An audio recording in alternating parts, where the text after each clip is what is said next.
En primer lugar, creo que todos hemos leído y sintonizado las más de las veces los artículos de Esteban. Y una cosa es leer los artículos de Esteban en los medios y otra cosa es verlos y analizarlos todos juntos de golpe en un libro.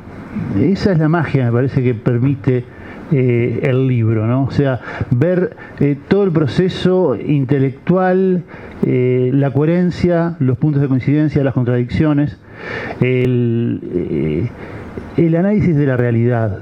Miren, cuando yo empecé a estudiar historia, me pasaron un libro maravilloso de un gran historiador que se llamaba Edward Alec Carr, que es un libro muy famoso, se llama ¿Qué es la historia? El tipo responde a esa pregunta. Y cuando él responde a esa pregunta, lo primero que aconseja es que el lector tiene que saber de qué pata renguea el historiador. Eso es muy importante. El libro de Esteban no es un libro de historia, obviamente, pero sí es importante saber de qué pata está rengueando Esteban. Y yo creo que hay dos cosas a tener en cuenta. Primero, vamos a leer el libro de un tipo de izquierda, con un profundo compromiso con su gente y con un profundo compromiso con su realidad y con su país. Por lo tanto, vamos a leer el libro de un frente amplista. Y en segundo lugar, que es una cosa que es para mí muy clara, pero quizá puede ser muy extraña para otros, vamos a leer el libro de una persona que es un radical. Un radical en el sentido más clásico del término. O sea, un radical no es el que vocifera más ni que plantea la alternativa más extrema. Un radical, como decía Marx, es el que va a la raíz de los problemas. Y yo creo que la gran sintonía que tenemos con Esteban en estos últimos años, tanto las cosas que él elabora como las que yo también, se debe, y leyendo un poco el libro de Esteban, uno se encuentra con su propio espejo, sobre todo si uno es un militante, una persona con compromisos.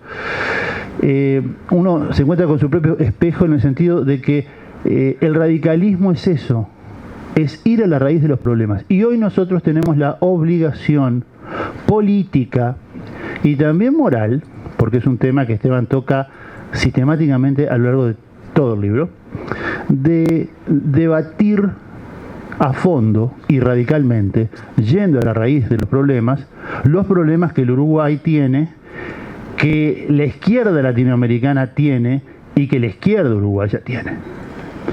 Pienso que esa es la base doctrinaria, ideológica, filosófica. Estamos ante un radical. Creo yo que estamos ante el libro de un autor que nunca dejó de ser un radical. En primer lugar, quería plantear eso porque es como yo lo viví. En segundo lugar, los clavos cumplen varias funciones.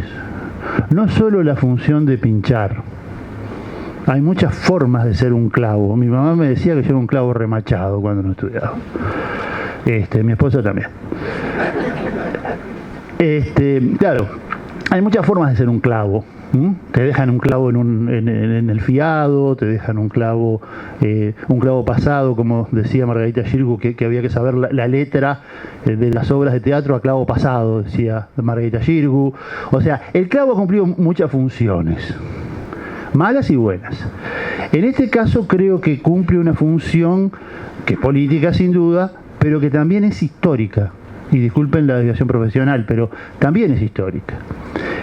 Nosotros tenemos una realidad compleja, una realidad que fue crítica y que es crítica, con un montón de disonancias entre lo que pensamos, entre lo que se pensó y lo que se hace, que a muchos nos solivianta, a muchos nos conmueve, a muchos no nos gusta.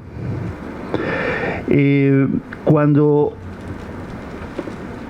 Esteban plantea la crítica a los haceres de la izquierda,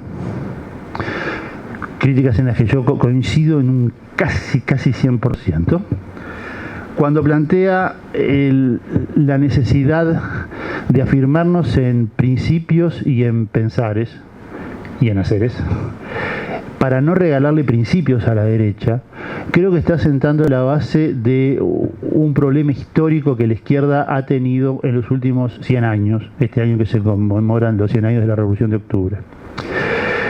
Durante 100 años, una parte de la izquierda, y cada vez fue más grande, le regaló banderas de libertad, de democracia, de principios liberales o libertarios, a una derecha que los recogió para utilizarlos de manera mezquina y de manera fetichista, solamente para afirmarse en su dominio.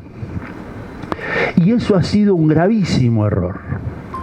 Cuando las ortodoxias latinoamericanas, desde Venezuela pasando por Nicaragua y por otras tantas que mejor no nombrar, plantean la superación y la negación, mejor dicho, de la democracia como valor, ahí aparece el tema que plantea Esteban respecto de la resignificación de la democracia y la el quitarle los adjetivos, el sacarle los nombretes a la democracia. La democracia para nosotros, y me parece que ese es uno de los principales acentos que hay que poner en el libro de Esteban, la democracia no es ni burguesa, ni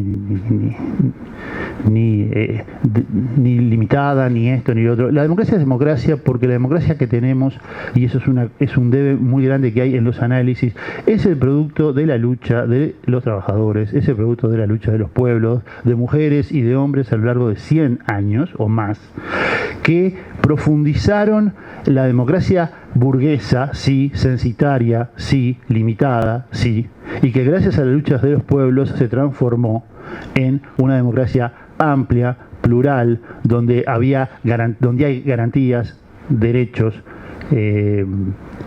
derechos iguales para todos, el derecho a voto, el voto universal. Por un lado eso. Por otro lado, pienso que ha llegado el momento, en base a esa crítica a la democracia, de plantearnos no solo la democracia de ciudadanos, sino que ha llegado el momento también de plantearnos la creación y la afirmación de una nueva izquierda. O sea, el libro de Esteban creo que es un manifiesto a la conformación de una nueva izquierda en el Uruguay. Una nueva izquierda que afirme estos valores que Esteban refleja y que estábamos planteando recién acá.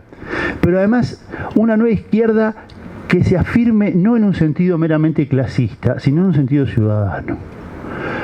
Creo que ha llegado la hora de plantearnos esa discusión sin prejuicios y sin preconceptos. Y el libro de Esteban en ese sentido es un gran disparador para la apertura de un debate y para la apertura de varios debates, especialmente teniendo en cuenta lo que sucedió en este último año en el Uruguay respecto a casos que todos sabemos. Hay un tema que es recurrente a lo largo del libro de Esteban, que es el tema de la ideología. Las limitantes ideológicas como una de las causas claves de las crisis de la izquierda, y quiero subrayar el plural, las crisis de la izquierda, no solo una crisis de la izquierda, sino las crisis de la izquierda. La izquierda, a lo largo de sus más de 100 años en el Uruguay, ha tenido muchas crisis. Desde 1905, cuando se produce la primera fractura del Partido Socialista antes de su fundación, hasta el día de hoy, ha pasado por innumerables crisis. Pero nunca se había planteado una crisis de tipo moral y de tipo moral, me atrevo a decir también de tipo ético, pero sobre todo tan evidente por sí misma y que haya costado tanto resolver. Y en eso yo coincido plenamente con el planteo de Esteban de que no solo es un tema político, al fin de cuentas siempre va a terminar siendo en el debate y en el análisis un problema ideológico. Barthes, que es muy citado por Esteban, plantea que el sentido común trafica ideología. Está muy bien eso. Esteban cita a Gramsci, y luego voy a hacer un par de referencias a eso, Y yo acoto una cosa que también decía Gramsci. Gramsci planteaba que no había que hablar de sentido común, porque el sentido común forma parte de la cultura hegemónica. Por eso Gramsci hablaba de sensatez, y tantos hablamos de sensatez cuando planteamos los análisis de la realidad que nos golpea. Y voy a lo siguiente, que me parece que es uno de los puntos centrales que toda la izquierda y que Esteban plantea en el libro, que también hay que discutir con total claridad. Gramsci hablaba de los intelectuales colectivos, ¿no? De los partidos como intelectuales colectivos. Y es cierto, los partidos políticos debaten, discuten, analizan, operan como intelectuales colectivos, y como todos los intelectuales aciertan o se equivocan.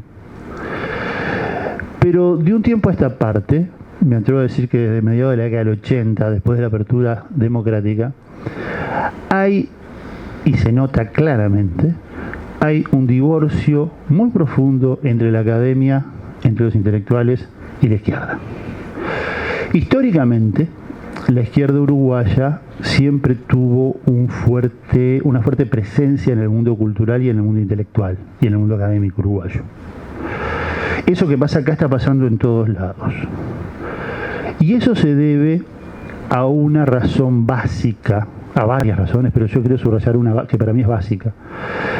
Y es que en el populacherismo en el que algunos han caído, en el radicalismo 1917 en el que al que otros han regresado, los intelectuales somos parias. En ese universo, en esas corrientes, los universitarios tienen cartoncitos, pero no tienen títulos. Vos te matás años estudiando, sufriendo una carrera, y al final no tenés más nada que un cartoncito.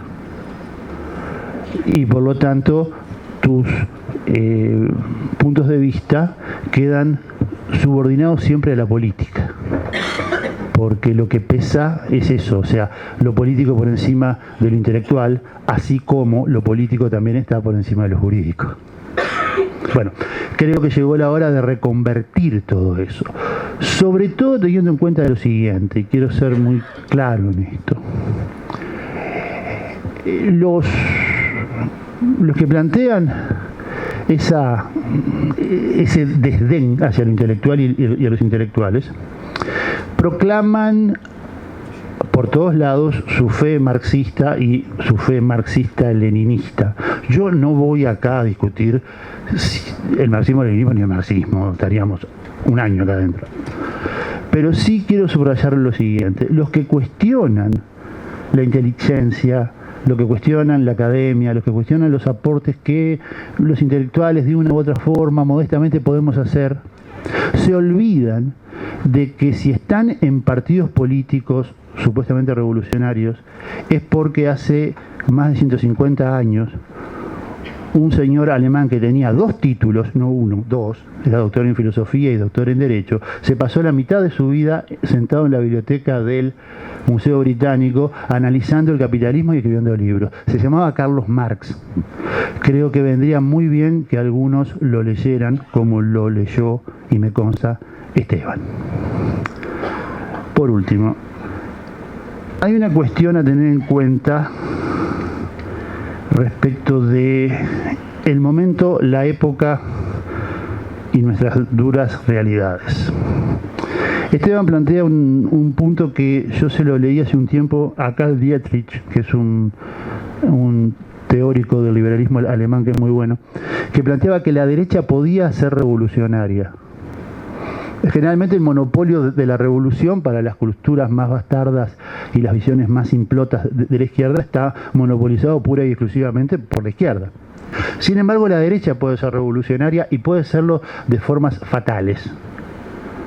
cosa que Esteban no plantea con esta gravedad, pero sí lo deja sentado. Estamos enfrentándonos hoy a una derecha radical europea que problematiza un montón de cosas, que está captando las bases sociales que históricamente tuvo la izquierda, que le está comiendo la base al Partido Comunista francés y al Partido Socialista francés, que le está comiendo la base al Labour Party en Inglaterra, que le comió ya la base a la socialdemocracia austríaca.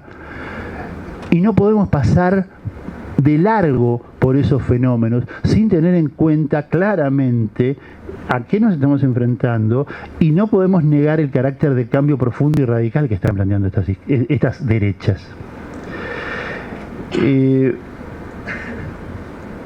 Por último, Esteban plantea, y quiero dejar esto para lo último por la trascendencia y para no tragar más tiempo y aburrimiento a ustedes.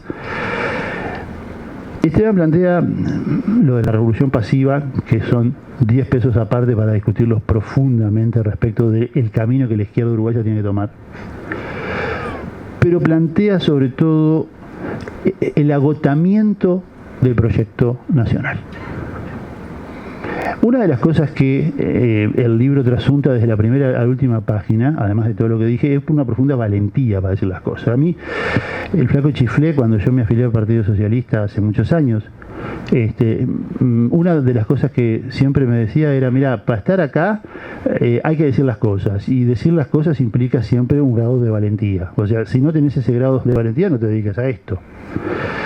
Y creo que el tema es ese, o sea, hay que tener un grado de valentía que Esteban lo deja claro en su libro sin necesidad de decirlo, pero yo tengo necesidad de reconocérselo.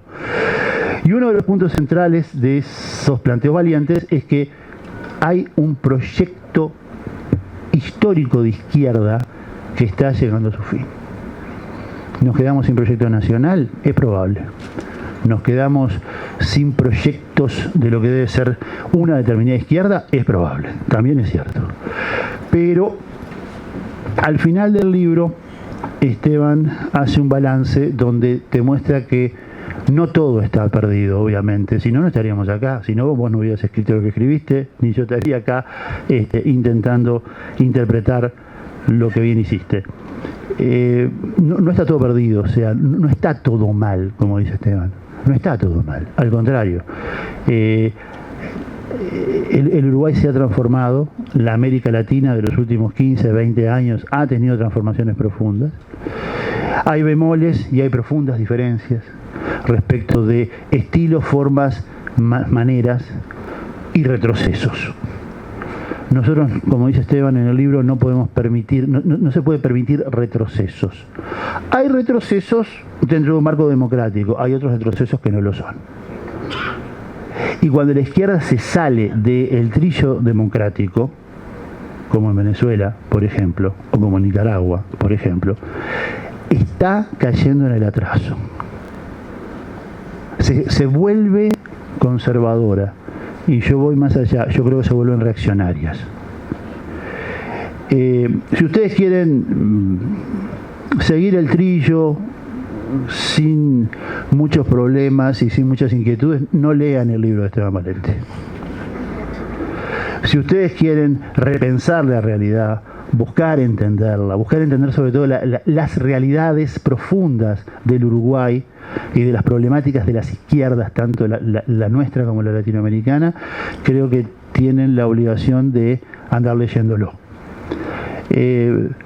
Por eso yo agradezco especialmente la oportunidad de poder decir estas cosas, la oportunidad de poder estar del mismo lado de Esteban y la oportunidad de poder pensar de nuevo, porque ahí está la cuestión. Pensar de nuevo el Uruguay, pensar de nuevo el proyecto de la izquierda, pensar de nuevo el proyecto popular y pensar de nuevo cómo podemos lograr, al fin de cuentas, la pública felicidad para nuestra gente, que es cuando nombra a los pobres y cuando nombra a la consecución de la felicidad para los menos favorecidos, el objetivo de Esteban Valenti, como siempre fue a lo largo de su vida militante. Muchas gracias.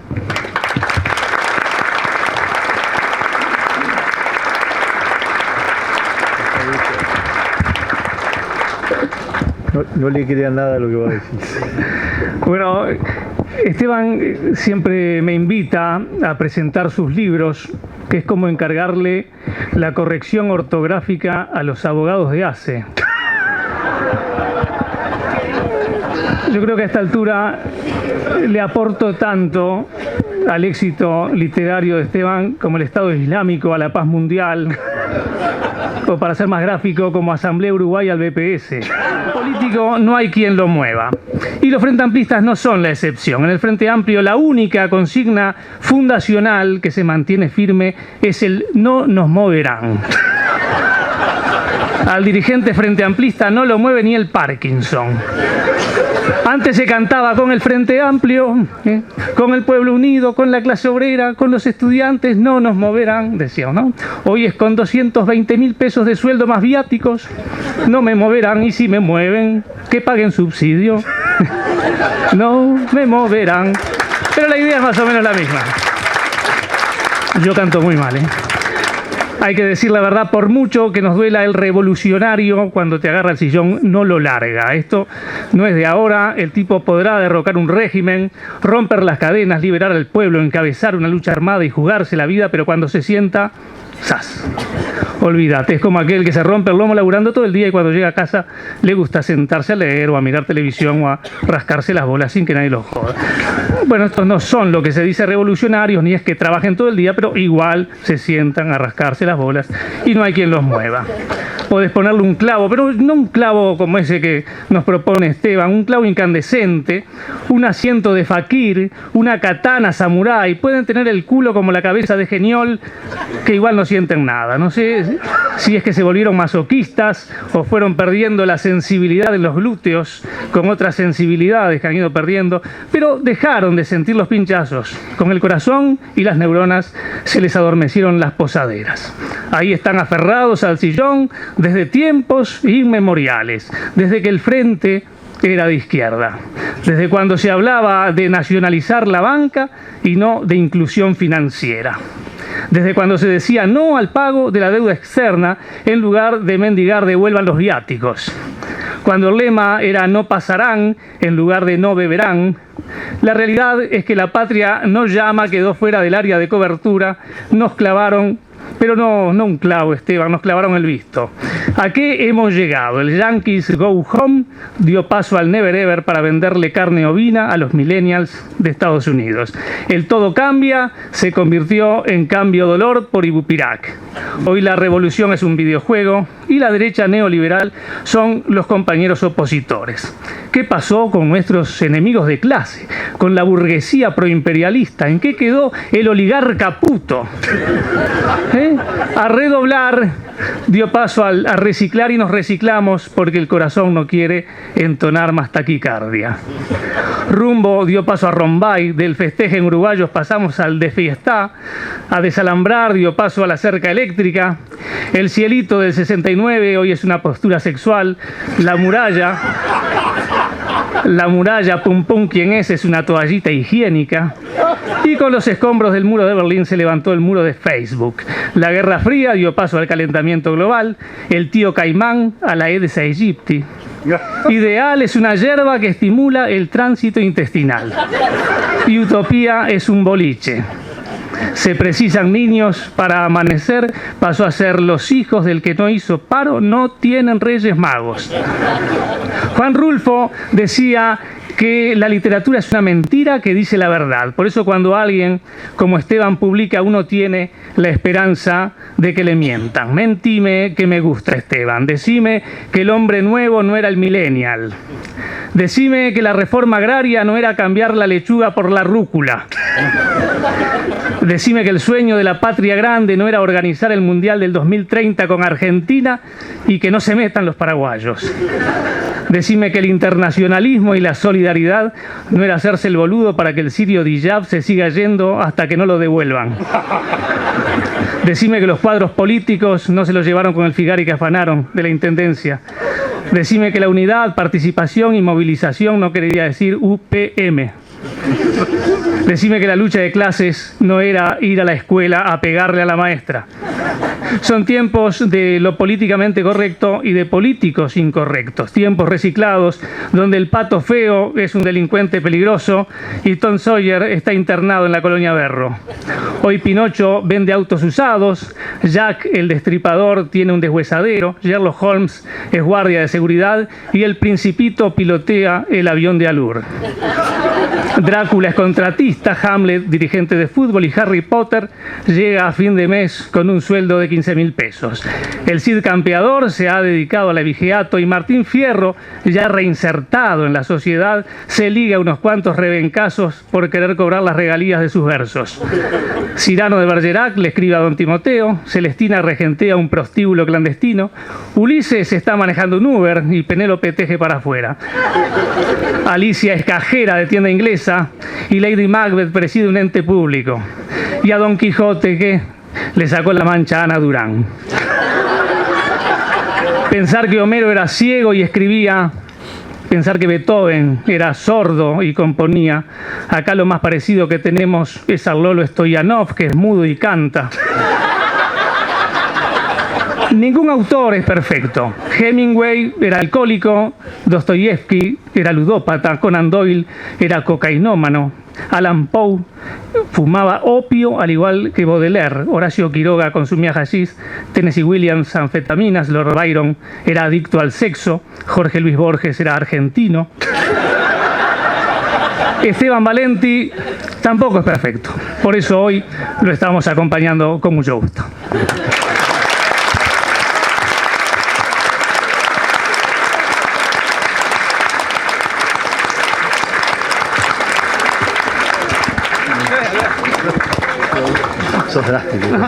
Dicen que los pueblos que no saben reírse de sí mismos están condenados a la tristeza. Bueno, yo por eso invito siempre a Fernando Hermín, porque es mi amigo y es capaz de hacernos reír de cosas muy serias. Estemos de acuerdo o no. Yo quiero agradecerlos a todos ustedes, en primer lugar a mi familia, que es buena parte de esta reunión. Porque no puedo nombrarlos a todos porque llevaría mucho más que el tiempo permitido. A mis amigos, a mis compañeros, a mis adversarios, porque lo siento cerca. Y estos son de los momentos más felices de la vida de uno, por lo menos la mía. Sacar un libro es un momento extraordinariamente feliz. Y la vida no es un tránsito feliz, es un tránsito de un electrocardiograma agudo, con subidas y bajadas muy violentas. Y sacar un libro como me lo pidió la editorial Sudamericana tiene un doble significado. Hoy pasaba por la Feria del Libro y tres. Uno, venir a un país que tiene 40 años de feria, lleno de gente, de niños haciendo cola para que una autora le firme el libro, es algo que me hace, a mí que no nací en este país, más uruguayo. Segundo, es la editorial que editó el autor que yo más he leído en mi vida, que es García Márquez. Está lleno de unos círculos que dice 50 años de 100 años de soledad. ¿Por qué me parece extraordinario? Por una de esas frases que hay en el libro, tantas: el mundo era tan joven que las cosas no tenían nombre todavía. Y eso que parece simplemente una ocurrencia mágica, en realidad, ¿cuántas veces descubrimos que las cosas hay que ponerles nombre y significado? Y la otra cosa, porque el coronel Aureliano Buendía, después de 30 años de guerra, se preguntó por qué la hacía. Y nosotros estamos en un momento de ese tipo. Entonces le quiero agradecer especialmente a la editorial Sudamericana, porque para mí es un orgullo imprimir, es decir, que me edite una editorial que editó el libro que yo más veces he leído en mi vida. Después quiero hacer dos consideraciones breves. Ustedes no van a creer que yo voy a hablar poco, pero voy a hablar poco, porque me soportan en varios lugares. El primer aspecto es que voy a hablar del sillón. Esto tiene dos grandes objetos. Voy a hablar del sillón. El sillón es el único objeto que desde que el ser humano salió de las cavernas nunca ha estado desocupado, jamás. Es decir, ustedes no van a conocer en la historia de la humanidad un sillón desocupado. ¿Está claro? Es decir, es falso. Apenas se levante o lo levanten a uno a patadas o como de lugar, va a venir otro y lo va a ocupar. El poder es el aspecto esencial de la organización de las sociedades, que puede ser muy bueno, muy positivo, muy negativo, atroz, pero es eso. Yo no estoy en contra del sillón, quiero dejarlo bien claro. Yo no quiero ser un propagandista de ideas puras, inmaculadas e indiscutibles. No, yo creo que la política es la lucha por el poder. Sí, señores. Y el que resigna la lucha por el poder no hace política, hace otra cosa. Y en este país hemos logrado un hecho histórico, extraordinario, que no siempre lo valoramos, porque a veces las nuevas generaciones nos hacen sentir como que lo nuestro es eterno. Acabo de ver un trole número 60 a Malvin de Andet, ¿no? Andet y Reincop. Y es que la política en Uruguay es la actividad más pacífica que existe, ¿no? Y también, simultáneamente, hay que decirlo, cuando no lo era así, todos lo sabemos que nos hemos degollado con pasión y con dedicación. Pero también hay otro aspecto importante, es un momento de poco debate de la política. La política no debate porque debate duramente, debate porque debate profundamente. Y estamos en un momento, yo no tengo muchas expectativas y esperanzas, lo digo de corazón. Se los digo a ustedes que son mis amigos en este libro, muchos de ellos en Facebook, en Twitter, en las audiciones. Tengo poca esperanza y poca expectativa. Que lo que posiblemente sigamos es por una ruta de pequeños cruces menores, cuando el país y la política necesitaría un gran debate profundo sobre estas cosas. ¿Por qué? Porque sin política no hay democracia, sin política no hay civilización, y no hay nada más importante para la actividad humana desde el punto de vista intelectual que la política. Porque la política tiene que ver de unos hombres y unas mujeres usando el poder a diferentes niveles contra el resto de sus conciudadanos y habitantes. Por lo tanto, es la actividad más tensa, más profunda, que desafía más nuestra capacidad de inteligencia, nuestra valentía o nuestra cobardía, nuestra moralidad y nuestra inmoralidad. Es falso que los sillones necesariamente terminen en inmoralidad. Sí, tienen una tendencia, son muy cómodos. Y después de luchar tanto, y la izquierda en este país y muchos otros partidos han luchado tanto, cuando uno llega le viene una tentación terrible de quedarse allí sentado. Y lo peor de todo, voy a hablar de la otra parte, del clavo. Y lo dice alguien que fue un enemigo feroz de los clavos, un combatiente de todas las horas de los clavos. Yo me subí a las asambleas estudiantiles a defender el poder soviético invadiendo Checoslovaquia. Y eso es erradicar el clavo más básico, más elemental, no solo el de la democracia, el de los derechos humanos, el de la historia, todos. Y nosotros somos hijos de los clavos. La civilización política tendría que ser toda hija de los clavos. Y en el Uruguay, que queremos ser diferentes, porque ¿cuál es un gran resultado? Que solo la izquierda incorpore el clavo en los sillones del poder, o que la política los incorpore. O que en el Uruguay no aceptemos que haya un vudú. O que en el Uruguay no aceptemos que haya un Temer. O que en el Uruguay, lo digo, yo vengo de Italia, estuvimos con Selva, la renuncia del vicepresidente cayó como un hecho extremadamente positivo. La gente pensaba, bueno, Uruguay es diferente a otros países. Por una tarjetita se tuvo que ir. Y eso también no es un gesto, es una actitud del mundo político, de la izquierda. Yo no creo en las exclusividades y soy un hombre profundamente de izquierda, radicalmente de izquierda, más radical que antes. Pero creo que efectivamente construir un clavo es construir una identidad nacional. En este país es y puede ser una identidad nacional, y eso es un valor para todos. Mucho más lo es en mi caso, para la izquierda que considero que nació como un clavo que llegó a cortar cabezas, porque la guillotina en la Revolución Francesa fue la máxima expresión del clavo. Y con eso termino con una cosa: el clavo sirve cuando uno primero que nada lo siente en sí mismo, cuando uno está dispuesto a entender que no hay crítica y autocrítica, hay una sola categoría, y que cuando el clavo se detiene en la comodidad de los amigos, los compañeros, los que cometieron errores pero están más próximos, tu partido, tu proyecto, y te parás allí, no vale más nada, no vale. Yo, que fui un practicante de esa visión, que lo aprendí duramente, quiero decir que no es fácil escribir clavos, porque así como hoy estoy rodeado de ustedes, como nunca me ha pasado, porque soy como un bulldog, y la gente a los bulldogs no les hace muchas saludos, encuentro mucha gente que me saluda, también hay que reconocerlo, que encuentro mucha gente que ha pasado a confrontar conmigo duramente sobre este tema. Y eso duele, porque son ex compañeros o gente con los que compartimos un largo camino.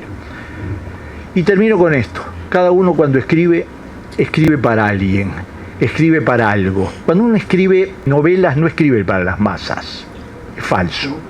Uno escribe para determinados personajes. Cuando yo escribía este libro, me tenía que buscar las columnas, la introducción, los clavos personalizados, etcétera. Tenía que buscar interlocutores. Bueno, se los quiero decir, para mí mis interlocutores son los que han sufrido, los que han pagado, los que han hecho un gran esfuerzo de sus vidas, desde entregarla, desaparecer, ser torturados, haber dedicado una parte de su libertad importante, haber militado con esfuerzo, sacrificio, inteligencia y cariño por la causa, y por todos aquellos uruguayos que hacen de la política algo mucho más profundo que solo el poder, aunque también el poder.